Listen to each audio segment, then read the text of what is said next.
আপনারা দেখছেন Venkatesh entertainment channel. এই চ্যানেলটি যদি আপনাদের ভালো লাগে অবশ্যই লাইক, কমেন্টস এবং শেয়ার করবেন, আর চ্যানেলটি সাবস্ক্রাইব করে নিয়মিত চ্যানেলের সাথেই থাকবেন। ধন্যবাদ। সরস্বতী নমস্তভ্যাম বরদে কামরূপিণী বিদ্যারম্ভং করিষ্যামি প্রসন্না ভব সর্বদা, প্রসন্না ভব সর্বদা, প্রসন্না ভব সর্বদা। ॐ नमो गुरुभ्यो गुरुपादुकाभ्यः, नमः परेभ्यो परपादुकाभ्यः, आचार्यसिद्धेश्वरि पादुकाभ्यो नमो नमः श्रीपतिपादुकाभ्यः। ॐ नमो भगवते वेदपुरुषाय नमः। ओम नमः श्री गुरुचरणकमलेभ्यो नमः। ओम नमः श्री की श्री गुरु संघ की, श्री श्री गुरु महाराज की, श्री श्री गुरु महाराज की, श्री श्री गुरु महाराज की, बारासात दक्षिणांचल शाखा संघ की के बरण करे नेबेन शाखा संघेर पक्ष थेके মৈনাক পোদ্দার ভাই। শ্রমিক চক্রবর্তী দাদাকে বরণ করতে মৈনাক পোদ্দার ভাই। শ্রী গুরু সংঘ কি, শ্রী গুরু সংঘ কি, শ্রী গুরু সংঘ কি, শ্রী শ্রী গুরু মহারাজ কি, শ্রী শ্রী গুরু মহারাজ কি, শ্রী শ্রী গুরু মহারাজ কি, শ্রী গুরু সংঘ কি, শ্রী গুরু সংঘ কি, শ্রী গুরু সংঘ কি, শ্রী গুরু সংঘ। আজকের বারাসাত দক্ষিণাঞ্চল ভাতৃমাতৃ সংঘের আয়োজনে যে 10তম বর্ষ মহামিলন উৎসব শুরু হয়েছে, তার মহতী ধর্মসভায় শাখা সংঘের পক্ষ থেকে স্বাগত ভাষণ নিবেদন করবার জন্য আমার নাম প্রস্তাব করা হয়েছে। যেভাবে এই অনুষ্ঠানটি সুন্দর করবার জন্য সহযোগিতা করেছেন, তার জন্য সকলের যাতে সুন্দর হয়, প্রত্যেকে দিনে দিনে উন্নতির পথে অগ্রসর হতে পারে, সুস্থ জীবনযাপন করতে পারে,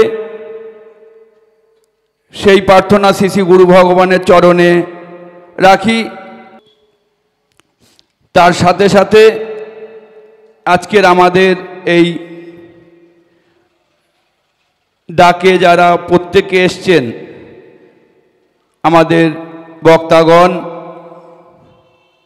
এবং সমস্ত ভক্ত অনুরাগীকে পুনরায় শ্রী গুরুচরণের সম্ভাষণ জানিয়ে আমি আমার সংক্ষিপ্ত ভাষণাঞ্জলি এখানেই গুরুচরণে অঞ্জলি স্বরূপ প্রদান করলাম।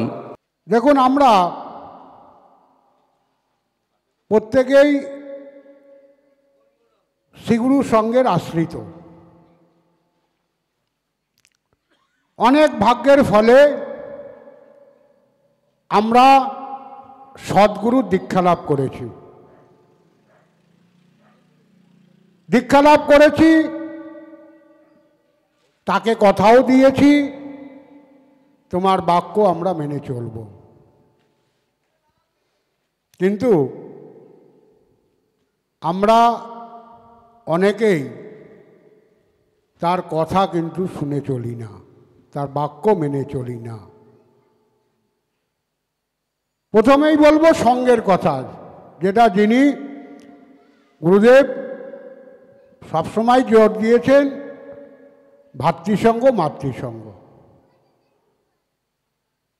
তিনি বলছেন যে আমার কাছে কিছু নাই, আমি যা কিছু সঙ্গে দিয়ে রেখেছি, তোমরা সঙ্গে যাও, সেখানেই তোমরা সব পাবে। কিন্তু দুঃখের বিষয়, আমরা অনেকেই সঙ্গে যাই না। সে ভাতৃসঙ্গ বলুন, মাতৃসঙ্গ বলুন, অনেকেই যায় না। যারা সত্যিকারের যায়, ভাতৃসঙ্গে বোধহয় 10-12 জন, মাতৃসঙ্গে 15 জন। সত্যিকারের যায় বলতে আমি বলেছি প্রার্থনার থেকে। প্রার্থনার থেকেই যারা সঙ্গে যায় তারাই সত্যিকারের সঙ্গে যায়। কিন্তু আমরা অনেকেই যাই মাঝপথে, অনেকেই যাই শেষের দিকে আরতির সময়। মাতৃসঙ্গে বলে আমাদের 50 জন 60 জন লোক হয়, মায়েরা যায়। কিন্তু দেখতে হবে আসল কারা সঙ্গে যায়। আসল প্রার্থনা থেকে প্রথম থেকে কারা সঙ্গে যাচ্ছে, ওই 50 জন 60 জন ও তো মাঝপথে আর শেষে নিয়ে সেটা সঙ্গে যাওয়া হলো না। সঙ্গে যেতে গেলে প্রার্থনা থেকে সঙ্গ ধরতে হবে। যার জন্যই গুরুদেব বলেছেন বারবার যে তোমরা অনারম্বর সঙ্গ করো। অনারম্বর সঙ্গের কথা গুরুদেব বারবার বলেছেন, কিন্তু এখন সঙ্গে বিশাল আয়োজন, যার জন্য অনেক গরিব মানুষ আছেন এখনো সঙ্গে, যারা সঙ্গ নিতে ভয় পায়। কিন্তু গুরুদেব কি বলেছেন? গরিব বড়লোক জ্ঞানী অজ্ঞানী প্রত্যেকের বাড়িতে ঘুরে ঘুরে তোমরা সঙ্গ করবা। তাতে বছরে একদিনও যদি হয়, সেদিন বাড়িটিকে গোময় গঙ্গাজল দিয়ে পরিষ্কার করে রাখবা। আমি সঠিক সময় এসে গৃহকর্তা বা গৃহকর্ত্রী এবং যারা সঙ্গে থাকবে প্রত্যেককে আমার সাধ্য মতন আশীর্বাদ করব। কিন্তু দেখা যায় অনেক জায়গায় দেখেছি গৃহকর্তা বা গৃহকর্ত্রী সঙ্গে বসে থাকতে পারে না, বসতেই পারে না, সময় দিতে পারে না। কারণ বাইরে অনেক লোকজনকে নিমন্ত্রণ করেছে, সেখানের প্যাকেট ট্যাকেট ঠিক হলো কিনা দেখতে হবে, কেউ আবার বাদ যাচ্ছে কিনা দেখতে হবে, যার জন্য সঙ্গে উপস্থিতি থাকতে পারে না। গুরুদেব আসলেন, আশীর্বাদও করলেন, কিন্তু দেখা গেল গৃহকর্তা বা গৃহকর্ত্রী সেই সময় নেই, সঙ্গে উপস্থিত নেই। আমরা বাইরে আমাদের অতীত বিতীত পাশের বাড়ি, তার পাশের বাড়ি, শ্বশুর বাড়ি অনেক কিছুকে নেমন্তন্ন করি যেদিন সঙ্গ থাকে। কিন্তু আমরা গুরুদেব তো সেই কথা বলেননি, বলেছেন অনাড়ম্বরভাবে তুমি সঙ্গ করবা। তবে এক জায়গায় তিনি বলেছেন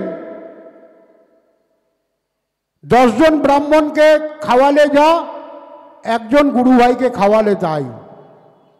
ঠিকই আছে।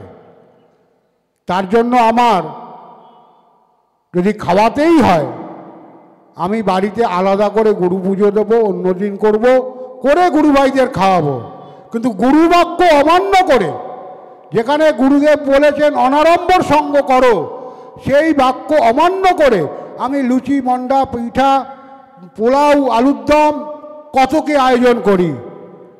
আর ওই লাস্টের দিকে যারা যায়, শুনতেও খারাপ লাগবে বাইরে মায়, যে সেই লোভেই যায়, সেই লোভে যায়। নয়তো ওই 60 জন 70 জন হতো না, ওই 20-25 জনই হতো। ওই জন্য যায়। সঠিক যদি সঙ্গে যেতই, তাহলে প্রথম থেকে যেত, গুরু বাক্য যদি মানার ইচ্ছাই থাকতো। আমরা গুরু বাক্য মানার চেষ্টা করি না। এখন দীক্ষা হচ্ছে না, অনেক দিন হলো, দীক্ষা নেব দীক্ষা নেব।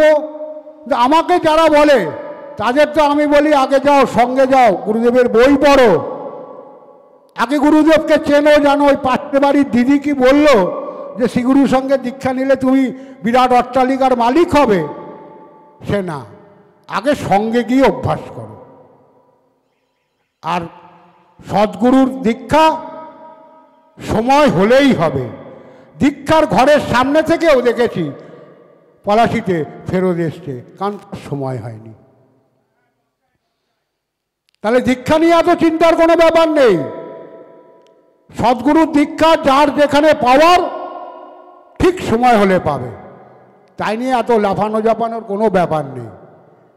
আমাদের আগে চেষ্টা করতে হবে গুরু বাক্য মানা, গুরুকে চেনা, গুরুকে জানা। ওই কারোর কথা শুনে ছুটলাম, কোনো লাভ নেই। যান, অনেক কথা বললাম। সকলকে শ্রীগুরু জয় সম্ভাষণ জানাই। গিরিধারী ও গুরুদেবের চরণে সবার মঙ্গল প্রার্থনা করি, সবার গুরুর চরণে মতি হোক। এই বলে আমি আমার কথা এখানেই রাখছি। শ্রী গুরু জয়, শ্রী গুরু জয়, শ্রী গুরু। গুরুদেবের একটি বাণী আমরা এই ধর্মসভাটা করছি কেন, এটা বলবো। পরমারাধ্য গুরুদেব বলছেন, আমি চাই আমার বাণীর প্রচার হোক, তোমরা দেশে দেশে শ্রীগুরুর সঙ্গের বাণী প্রচার করো, ইহাই আমার ইচ্ছা। অনুগত শিষ্যের কর্তব্য গুরুর ইচ্ছা পূরণ করা। পরমারাধ্য গুরুদেবের অমৃত আমি যাহা বলি তাহা তোমরা জগতে ঘোষণা করো।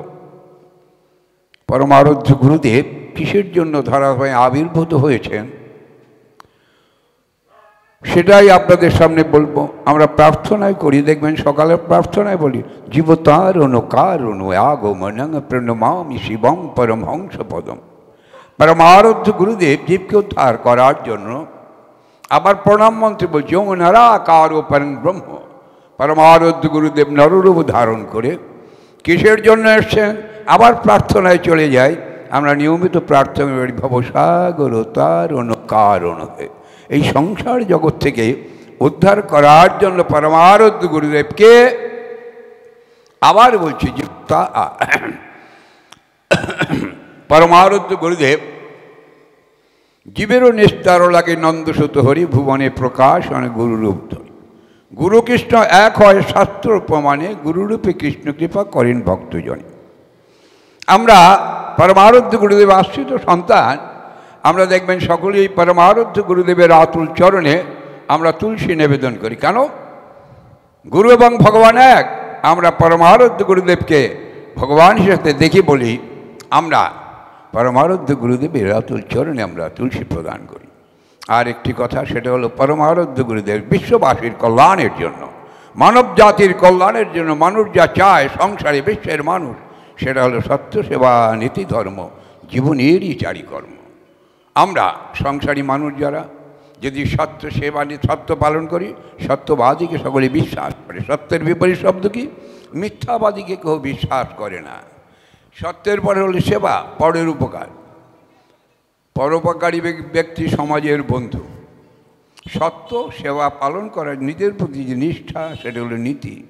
খবরের কাগজ খুললে টিভিতে কি দেখবেন, দেশটা দুর্নীতিতে পরিপূর্ণ হয়ে গেছে, পাপে পরিপূর্ণ হয়ে গেছে। তাই পরমারাধ্য গুরুদেবের আতুল চরণে আসুন সমবেতভাবে এই প্রার্থনা করি, হে পরমদয়াল গুরুদেব, তুমি মানব জাতির কল্যাণের জন্য যে তোমার এই অমৃতময় বাণী, এ শুধু আমাদের জন্য নয়, আমরা সবাই যেন বিশ্ববাসী তোমার বাণী যদি পালন করে, সর্বত্র ব্যক্তিগত জীবনে, পারিবারিক জীবন, সমাজ, দেশ, রাষ্ট্রে, বিশ্বে এই শান্তি স্থাপন হবে। এই গুটি কয়েক কথা আপনাদের সকলের সামনে নিবেদন করে আমার সংক্ষিপ্ত বক্তব্য এখানে শেষ করছি। শ্রী গুরু শ্রী গুরু শ্রী গুরু জয়। হে পরমদয়াল গুরুদেব, সমবেত গুরু ভ্রাতা ভগ্নী ভক্ত মণ্ডলীর মস্তকে তোমার করুণা আশীষ যেন বর্ষিত হয়। শ্রী গুরু শ্রী গুরু শ্রী গুরু। ঠাকুর নববিধানের যে একটি বিধান দিলেন, তোমরা মাতৃসঙ্গ অন্তত যেখানে 10 জন শিষ্য থাকবে সেখানে একটি করিয়া ভাতৃসঙ্গ ও মাতৃসঙ্গ স্থাপন করিবে। মাতৃসঙ্গ ভাতৃসঙ্গের নিয়মটি বললেন, সত্যি তো। মন্ত্রমূলং গুরু বাক্য, তার বাক্য মন্ত্রের মতো পালন করতে হবে। গুরুদেব বললেন তার জবানিতে আমার বাক্য শাস্ত্রমতো হোক বা নাই হোক তোমাদের মান্যতা করিতে হইবে। বর্তমান জগৎ মান্যতার খুবই বেসামিল হচ্ছে। সে আমি আপনি প্রত্যেকেই তার বাক্যকে যে মান্যতা দেব, তার মধ্যে আমাদের ভিতরে আত্ম ইন্দ্রিয় প্রীতি ইচ্ছা পরিপূর্ণতা লাভ করছে। তাই আমরা তার কথা বুঝেও যেন না বোঝার ভান করে চলছি। গুরুদেব বললেন তার জবানিতে, তোমরা ভাতৃসঙ্গ মাতৃসঙ্গ অনাড়ম্বরভাবে করিবা, কোনো আড়ম্বর থাকবে না।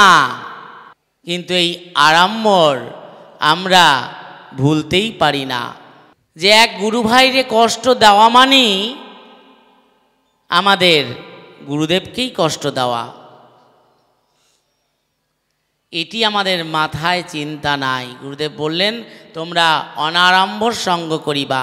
শশা বাতাসা বললেন, তাও উল্লেখ করে দিলেন, কারণ জানে আমরা ঠিক বুঝতে পারবো না, বুঝেও আমরা বেসামিল চলব।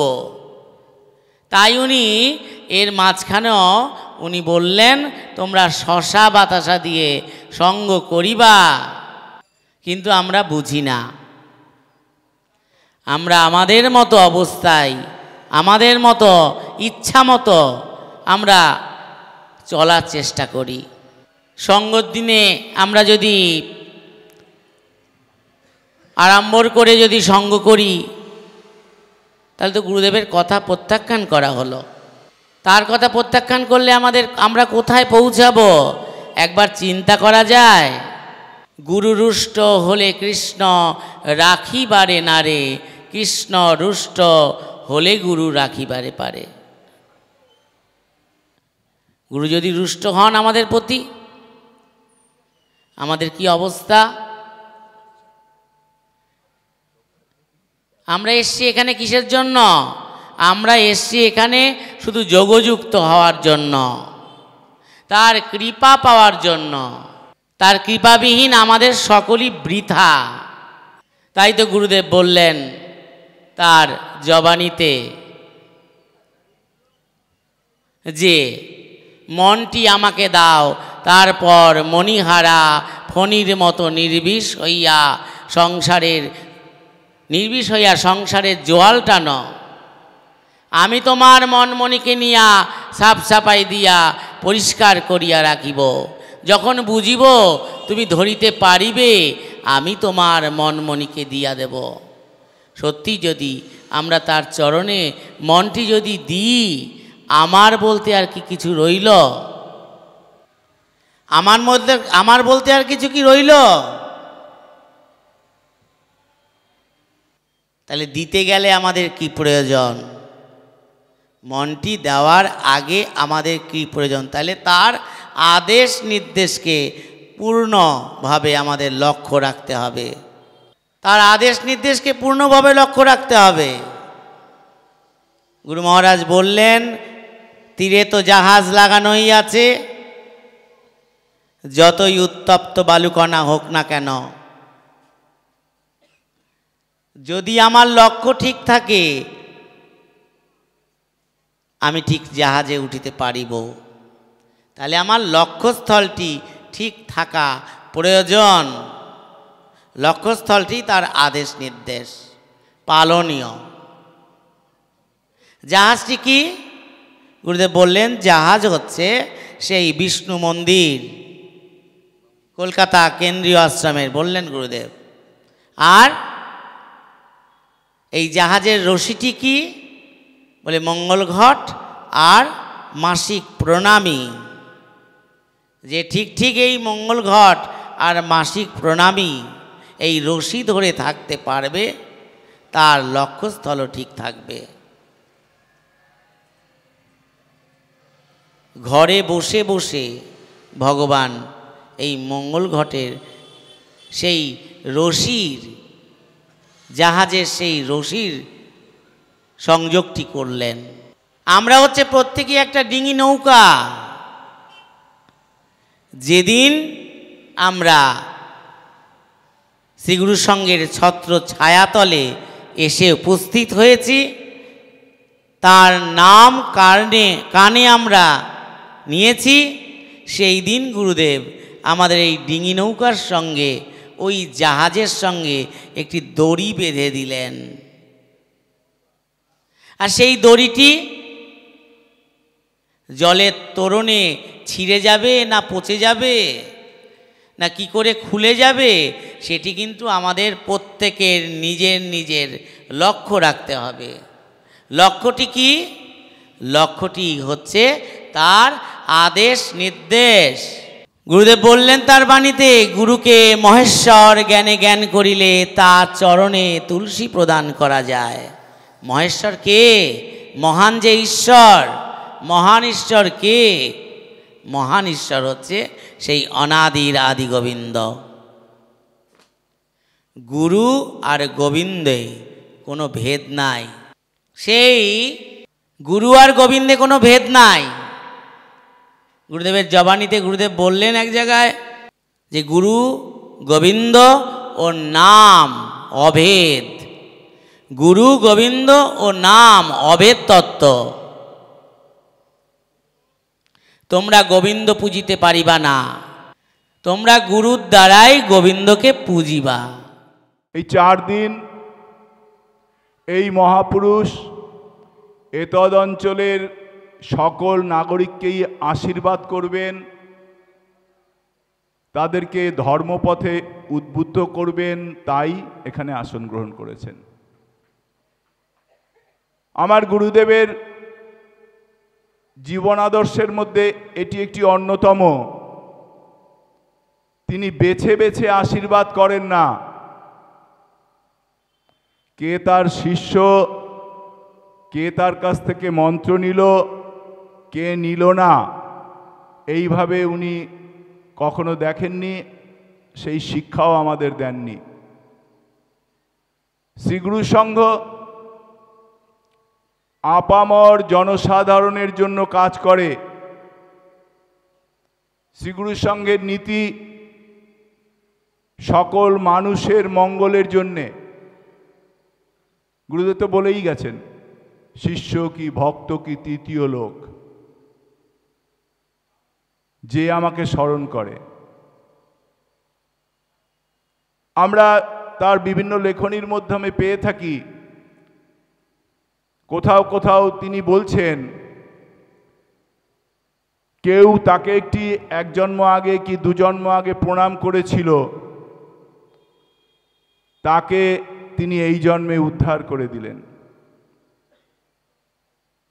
তিনি তার শিষ্য কি শিষ্য নয় সেখানে উল্লেখ নেই। আমরাও এটাকে ওইভাবেই মর্যাদা দিয়ে থাকি। আপনারাও যারা এই অঞ্চলে বসবাস করেন, শ্রীগুরু সংঘকে চেনেন, জানেন বা আজকে নাম শুনছেন, আপনারাও চেষ্টা করবেন এই 3 দিনের মধ্যে একটু এসে এইখানে এই মহাপুরুষের বিগ্রহের দিকে তাকিয়ে একটু বসবেন। আপনি যে সংঘের আশ্রয়িত হয়ে থাকুন বা যে সদ্গুরুর কাছ থেকে বা কুলগুরুর কাছ থেকে দীক্ষা নিয়ে থাকুন না কেন, বা আপনার যিনি ইষ্ট দেবতা তারই ধ্যান করবেন, তারই সামনে বসে আছেন ভাববেন, তাতেই কাজ হবে। গুরুদেবের বাণী, গুরুদেবের নির্দেশ শুধু তার শিষ্যগণের জন্য নয়, আমি আবার উল্লেখ করলাম, দ্বিতীয়বার উল্লেখ করলাম। আমাদের যে সংঘাদর্শ সত্য, সেবা, নীতি, ধর্ম, জীবনের চারিকর্ম, এই সংঘাদর্শ তো হিন্দু, মুসলমান, খ্রিস্টান, বৌদ্ধ, জৈন, পার্সি কারো কাছে গ্রহণ করতে কোনো বাধা নেই। বা আমরা একটু ঘুরিয়ে বলতে পারি, প্রত্যেকের জীবনেই এইগুলো আছে বা রাখতে হয়, তবেই সে মানুষ হয়ে ওঠে। সত্য পথ অবলম্বন করব, সত্য কথা বলবো, সত্যকে আশ্রয় করবার চেষ্টা করব, জীবনে সত্যকে প্রতিফলিত করবার চেষ্টা করব। এটি কোনো ধর্মে নেই এমন কোনো গ্রন্থ আপনারা দেখাতে পারবেন না বা দেখতে পাবেন না। সব ধর্মের মূল কথা এটি থাকতে হবে। সুতরাং শ্রীগুরু সংঘের যে মূল মন্ত্র, সংঘাদর্শ, সত্য সেবা নীতি ধর্ম, এ আমাদের সকলের পালনীয়। তাই তো গুরুদেব মহাষ্টমী মহাযজ্ঞের এক আশীর্বাদ বাণীতে ঘোষণা করলেন, হে মানবগণ, যদি বাঁচিতে চাও শ্রীগুরু সংঘের সত্য সেবা নীতি ধর্মের পবিত্র বেদিমূলে আত্মোৎসর্গ করো, নতুবা এই দুর্দিনে বাঁচিবার পথ নাই। তিনি বললেন না হে আমার শিষ্যগণ, তিনি বললেন না হে আমার মাতৃগণ, তিনি বললেন না হে আমার ভক্তগণ। পরিষ্কার মহাষ্টমী মহাযজ্ঞের বাণীতে তিনি বললেন, হে মানবগণ, মানুষ হয়ে যারা জন্মেছি, যারা পিতামাতার আদর্শে, পিতামাতার স্নেহে লালিত পালিত হয়েছি, বড় হয়েছি, আজ আমি কর্তব্য সাধন করব। পিতামাতা আমাকে লালন পালন করে তাদের সাধ্যমতো একটা জায়গায় পৌঁছে দিয়েছে, কিন্তু বর্তমান সময়ে বা আমার এখন যে বয়স, কৈশোর থেকেই শুরু করতে হয়, শিশুকাল থেকে করতে পারলে আরো ভালো। শিশুকাল হইতে সাধুসঙ্গ করিবে, গুরুদেবের রয়েছে নির্দেশ। শিশুকাল হইতে সাধুসঙ্গ করা এটি ভালো, করতে পারলে খুব ভালো। যাদের হয়েছে তারা ভাগ্যবান, তারা পূর্বজন্মের স্বীকৃতি বলে সেখানে পৌঁছেছেন, সেইখান থেকে শুরু হয়েছে। যাদের হয়নি একটু দেরিতে হবে। যাদের অর্ধেক বয়স চলে গেছে, 50 তারও ভয় নেই মা বই। যেদিন আপনার মনে হলো যে আজ থেকে আমাকে ভগবত চরণে আশ্রয় নিতে হবে, সেই দিনই নিন না। মহারাজ পরীক্ষিত তো মৃত্যু অভিশাপ, তক্ষকে তাকে দংশন করবেন, তার মৃত্যু হবে, সেই জানলেন, তারপরের তিনি ভাগবতের চরণে গিয়ে আশ্রয় করলেন গঙ্গা তীরে। সাধু মুনি ঋষিদের ডেকে জিজ্ঞাসা করলেন, আমার কি করণীয়? সেই বয়সে, যদিও তারা যে বংশের সন্তান, তারা যে বংশের ঔরসজাত, সেখানে ধর্মই ছিল মূল কথা। তারা যে রাজত্ব করেছেন, ধর্মকে ধরে নিয়েই তারা রাজা হয়েছিলেন, রাজত্ব করতেন। সে রাজা রাজধর্ম পালন করতে গিয়ে মানুষকে নিপীড়ন করেনি, শোষণ করেনি। পালন করতে গিয়ে যার মুখে অন্ন নেই তাকে অন্নদান করেছেন, যার ঘরে বীজ ধান নেই তাকে বীজ ধান সময় মতো পৌঁছে দিয়েছেন। এটি সুন্দর যুধিষ্ঠিরের প্রশ্নের উত্তর। সুতরাং আমার বয়স কত এটি চিন্তা করার বিষয় নয়। আমি আজকে শুনলাম শ্রীগুরুর সঙ্গের একজন মহান পুরুষ আছেন, ভগবান দুর্গাপ্রসন্ন পরমহংসদেব। তার চরণে আশ্রয় নিলে আমার পরকালের পথ খুলে যাবে, যদি আমি তার বাণী বা নির্দেশ মতো চলি। আমার এই অমৃতময় ধর্ম যিনি গ্রহণ করিবেন এবং আমার নির্দেশ মতো চলিবেন। কথাটি খুব পরিষ্কার গুরুদেবের, আমার প্রাণের কথায় লিখলেন, আমার এই অমৃতময় ধর্ম যিনি গ্রহণ করিবেন এবং আমার নির্দেশ মতো চলিবেন, তিনি যতই নিজ বা পাপী হন না কেন, এই এক জন্মেই সেই শাশ্বত ধামে পৌঁছতে পারবেন। গুরুদেবের নির্দেশ মানতে হবে, অক্ষরে অক্ষরে পালন করতে হবে। বলছেন এক জায়গায় তিনি, বাঘাযতীন শাখা সংঘের একটি আশীর্বাদ বাণীতে তিনি বলছেন, আমার আশীর্বাদ অক্ষরে অক্ষরে পালন করিয়া আশীর্বাদ পুষ্ট হইতে হবে। আমার বাণী অক্ষরে অক্ষরে পালন করিয়া আশীর্বাদ পুষ্ট হইতে হইবে। একটুখানি করলাম তা নয়। অবশ্য সত্যি সত্যি বলতে কি, আমরা বিশ্বাস করি বা না করি, যদি কেউ ঈশ্বরের দিকে এক পদ অগ্রসর করেন, ভগবান তাকে টেনে নেবার জন্য অনেক বেশি এগিয়ে আসেন। এই প্রতিটি মানুষের জীবনের প্রতিষ্ঠিত সত্য। প্রত্যেকে যদি নিজের জীবন দিয়ে লক্ষ্য করতে যান, দেখবেন আপনি কোনো সৎ কর্মের মধ্যে যুক্ত থাকুন, বা কোনো সৎ কাজ করতে যান, বা কোনো পর উপকার করতে যান, মানুষের উপকার করতে যান, দেখবেন আপনার কোনো বাধা বিঘ্ন হয়ে দাঁড়াবে না। আপনাকে নিরস্ত্র করতে পারবে না, আপনাকে ঠেকিয়ে রাখতে পারবে না কোনো বাধা বিঘ্ন। আপনার পরিবারের লোকজন কোনো কাজকর্ম ধরিয়ে দিয়ে আপনাকে আটকে রাখতে পারবে না, আপনি ঠিক ছুটে যাবেন সেই কাজে। সুতরাং এটি আমরা আমাদের জীবন থেকে আমরা দেখেছি যে যদি কেউ ভগবানের দিকে 1 পা এগোয়, তিনি 10 পা এগোন। তিনি তো দাঁড়িয়ে রয়েছেন, ভগবান তো দুহাত বাড়িয়ে রয়েছেন, তা আপনাকে টেনে নেবার জন্য, আকর্ষণ করবার জন্যে। আমরা এগোই না, আমরা পিছিয়ে থাকি। আমরা বিভিন্ন রকমের বিষ্ঠা গায়ে লাগিয়ে রাখি যাতে ভগবানের হাত আমার শরীরে এসে না পৌঁছায়। এটি আমরা লাগাই, দেখতে পাই না, বুঝতে পারি না, অনেক সময় না বুঝেও করি। কিন্তু যদি একটু নিজের বিবেক, জ্ঞান, বৈরাগ্য একটু ঠিক রাখা যায়, একটু বুদ্ধিটা যদি প্রসন্ন রাখা যায়, গুরুদেবকে সুন্দর একটি, এই বুদ্ধি সম্পর্কে গুরুদেবের কাছে সুন্দর একটি প্রশ্ন করেছিলেন বৃন্দাবনের নবদ্বীপ দাস বাবাজি, সম্ভবত বৃন্দাবনে নবদ্বীপ দাস বাবাজি। তিনি ব্রাহ্মণ এবং বৈষ্ণব ব্রজবাসী, গুরুদেব লিখছেন ডায়েরিতে। তার সঙ্গে গুরুদেবের অনেক কথাবার্তা হলো। তারপরে সেই বাবাজি গুরুদেবকে জিজ্ঞেস করলেন, আচ্ছা বলুন তো প্রকৃত সুবুদ্ধি কি?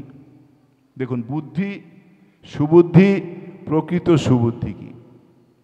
গুরুদেব লিখছেন, আমি একটু চিন্তা করিয়া ইষ্টস্মরণ করিয়া বলিলাম, বৈরাগ্য দ্বারা মার্জিত বুদ্ধির নাম প্রকৃত সুবুদ্ধি। আমার যে বুদ্ধি আছে, আমার জন্মের সময় ভগবান আমার মধ্যে বুদ্ধি, বিবেক, চৈতন্য সব দিয়ে দিয়েছে। আবার কাম, ক্রোধ, লোভ, মোহ, মৎসর্য সেগুলোও দিয়ে দিয়েছে। আমি যার ভজনা করব, যাকে তুষ্ট করব, যাকে জাগিয়ে তুলব, সে উঠে আসবে। যার ভজনা করব না সে উঠে আসবে না, সে স্তিমিত থাকবে, বাদ দেয়া যায় না। মানুষের শরীর থেকে বা মানুষের মন থেকে ইন্দ্রিয়কে বাদ দেওয়া যায় না। ইন্দ্রিয় সকলকে বাদ দিলে আর মানুষের অস্তিত্ব থাকে না। তারা থাকবে কিন্তু আপন বশে থাকবে। ষড়রিপু, 10 ইন্দ্রিয় এবং মনকে আপন বশে রাখা। গুরুদেবের 21টি বিখ্যাত বাণী আছে, 21টি বাণী। সেই বাণীর মধ্যে একটি বিশেষ বাণী, ষড়রিপু, 10 ইন্দ্রিয় এবং মনকে আপন বশে রাখা। ইন্দ্রিয় শরীর থেকে বাদ দেওয়া যায় না। আমি ইন্দ্রিয় বহির্ভূত লোক, আমার কাম, ক্রোধ, লোভ, মোহ, মাৎসর্য, আমি যেগুলো নিয়ে জন্মেছি, আমি জ্ঞান, বুদ্ধি, বৈরাগ্য, বিবেক, চৈতন্য, চেতনা এগুলো নিয়ে জন্মেছি। ওর কোনোটা বাদ দেয়া যাবে না, ওটি আমার মধ্যে আছে। কখনো বিবেক বুদ্ধি স্তিমিত থাকে, অন্যান্য রিপু সকল, ক্ষতিকারক রিপু সকল বা বিপদগামী রিপু সকল এগিয়ে যায়। কারো কারো বিপদগামী রিপু সকল স্তিমিত রাখতে সামর্থ্য হন তিনি বা সামর্থ্য হয় সে, তার এই সকল সুপ্রবৃত্তিগুলো এগিয়ে আসে।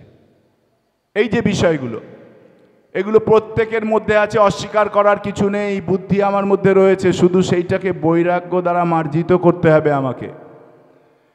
নিজের স্বার্থ ত্যাগ করে মানুষের স্বার্থের কথা ভেবে তবে আমাকে পা ফেলতে হবে। তবে আমি শ্রীগুরুর সঙ্গে আশ্রিত সন্তান বলে নিজেকে পরিচয় দিতে পারবো। না হলে আমি ওই পিতার সন্তান এ বলা ধৃষ্টতা মাত্র। কারণ পিতা তো এই শিক্ষা দেননি, পিতা তো এমন কথা বলেননি যে তোমরা নিজের স্বার্থ সিদ্ধি করো সর্বদা।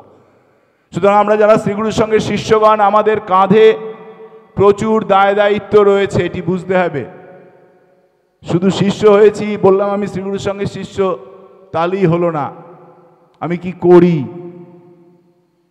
আমি কি করি, আমার কাজের মাধ্যমে মানুষ আমাকে কিভাবে দেখে, কিভাবে চেনে, আমার পাড়ায় আমার লোককে, সাধারণ অন্যান্য লোকেরা আমাকে কি চোখে দেখে, এমন কি আলোচনা করে, ওই দাদা শ্রীগুরুর সঙ্গে লোক যাচ্ছে, দেখো কোথাও কীর্তনে যাচ্ছে বা কোথাও সভায় যাচ্ছে বা ভাতৃসঙ্গে যাচ্ছে, নাকি এমন আলোচনা করে, ওই দাদা এই লোকটা কি বদ, এ কাউকে পাড়ায় তিষ্ঠতে দেয় না। কোনটা করে এটি আমাকে বুঝতে হবে।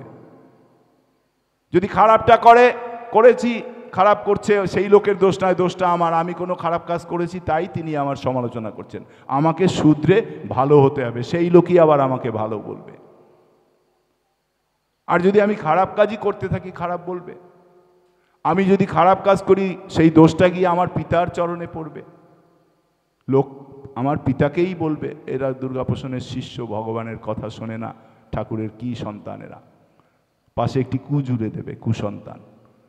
সুতরাং আমরা শ্রীগুরুর সঙ্গে শিষ্য, আমাদের দায় দায়িত্ব অনেক। আমাদের ভাবনা চিন্তা করে পথ চলতে হবে, জীবন অতিবাহিত করতে হবে। আমি সকলকেই অনুরোধ করব, সবসময় মনে রাখবেন, বিগত দিনের কথা ভাববো না, আগামী দিনের কথা ভাববো। আমার আগামী জীবন, আগামী দিন, আগামী সময়গুলো যেন মানুষ আমাকে দেখে আনন্দ পায়, ঠাকুর আমাকে দেখে আনন্দ পায়, গুরুদেব আমাকে দেখে প্রীত হন, গুরুদেব আমার কর্মের দ্বারা প্রীত হন। এইগুলো হবে আমাদের লক্ষ্য। নিষ্ঠাতা সেইটি যেন বজায় রাখি, এইটুকু সকলের কাছে অনুরোধ। নির্মলানন্দ সরস্বতীর একটা কথা দিয়ে শুরু করি। তিনি বলছিলেন মান্যতা। মান্যতা আমরা কতটুকু পালন করি, মান্যতা কতটুকু আমরা মান্যতাকে মান্য দেই, সেইটি ভাববার বিষয় আজকে। সকলকে, বড়দেরও আমাদের মান্যতা দিতে হয়, সমাজকে মান্যতা দিতে হয়। আমরা মান্যতা সাধারণত নিজেরা নিজেদের মতো করে দেই, কিন্তু যখন আমরা শ্রীগুরু সঙ্গের আশ্রিত হয়েছি, আমাদের ধর্মজীবন শ্রীগুরু সঙ্গের মধ্যেই, তার আদর্শ, তার নির্দেশ, এইটিকেই পালন করার মধ্য দিয়ে আমাদের ধর্মজীবন। ধর্মজীবন নিজে থেকে আমরা তৈরি করতে পারি না। ধর্মজীবনের একটা নিয়ম আছে। ধর্মজীবন পরিচালনাটি নিজে করব ঠিকই, কিন্তু তার নিয়মাবলী, তার যে নিয়ম, সেইটি আমার শ্রীগুরুর সঙ্গে নির্দেশ অনুযায়ী চলতে হবে। শ্রীগুরু সঙ্গের নির্দেশকে নিজের জীবনে গ্রহণ করা এবং নিজের জীবনে প্রতিষ্ঠিত করা, প্রতিফলিত করা, তাই হচ্ছে শ্রী শ্রী গুরুদেবকে মান্য করা। গুরুদেবের আদেশ নির্দেশকে যদি অমান্য করি, আমরা যথাযথভাবে তার নির্দেশ আদেশ যদি পালন করতে না পারি, তাহলে প্রকারান্তরে গুরুকে অমান্য করা হলো। গুরুকে অমান্য করা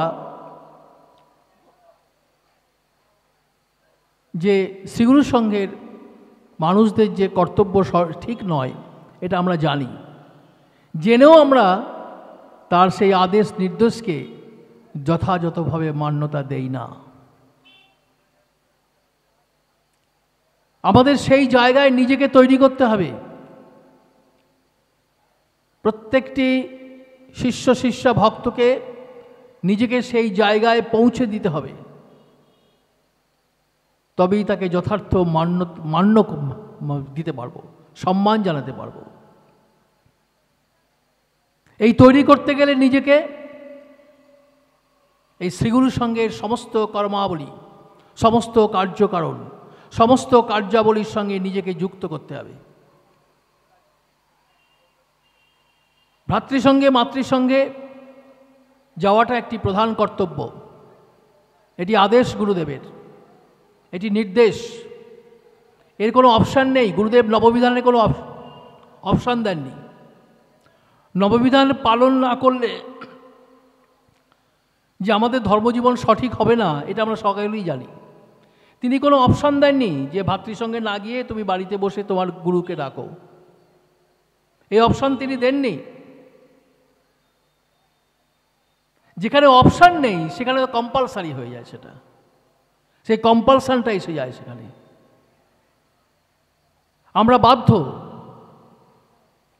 সেই জায়গাটা যেতে।